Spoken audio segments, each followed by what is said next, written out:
Hostel Part 3 has a group of guys go to Vegas, they party all night, but in the morning, they can't find one of their friends.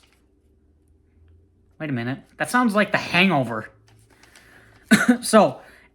Anyways, that is actually what happens in this movie, only in a more torturous way, near the end of the film. But the positives on this film are the intro was actually pretty good. The nervous guy coming into a room with Slovakian people. It turns out the American was actually the bad guy. And I thought that was actually a pretty good twist on the Hostel formula because I thought for sure the Slovakian people were the bad guys. Just because of the nature of the past two Hostel movies. So I thought that was actually a pretty good deviation from the franchise. The Wheel of Misfortune was actually a pretty cool concept, given the fact that this takes place in Vegas. They do like a gambling thing of what's used to kill people, and if the victim begs for his life, or if he says that he has a family.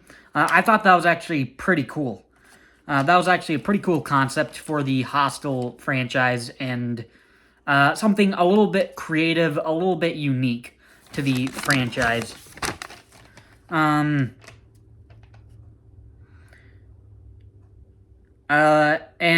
going along with that, the skin face peel kill was actually a pretty cool kill. Along with, I think, a few other kills that kind of stood out. I guess not a lot really stood out, but that one face peel kill was actually pretty good, so I enjoyed that. And that's it for positives. On to the negatives. I personally didn't really like the cockroach scene. That was actually pretty gross. I mean, like, I can handle a lot of gore, a lot of blood, but when it comes to bugs, no, that's actually kind of really gross. Another negative is there's not really a lot of, like I mentioned before, there's not really a lot of standout kills or kill sequences. I really only like Mike's kill, with him getting his face peeled off. The other kills really don't seem that graphic, and they're not really torturous, hostile type kill sequences. So that was pretty disappointing. And then the final negative is Carter being the villain. I kind of felt was pretty lame, or at least his motivation of why he's doing this was really lame. Because his motivation was he wanted to be with his best friend's wife because he liked her, apparently. I feel like that's the lamest motivation for a villain, and it honestly seems childish. To a really messed up degree, I guess. I mean, like, you think about the movie, his whole motivation is, I'm gonna torture you, I'm gonna kill you, so that I can be with your wife.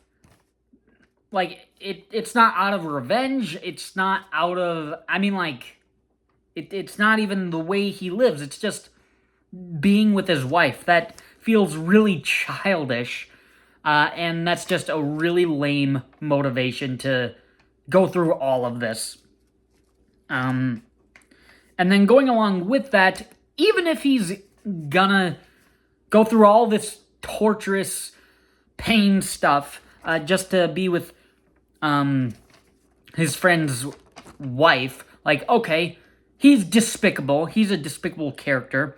I think he should have gotten a gorier death because, like, he gets his face rototilled or whatever, but it's off screen. You just see the silhouette. You just see the shadow of it, and that's not satisfying. So even his death is pretty lame.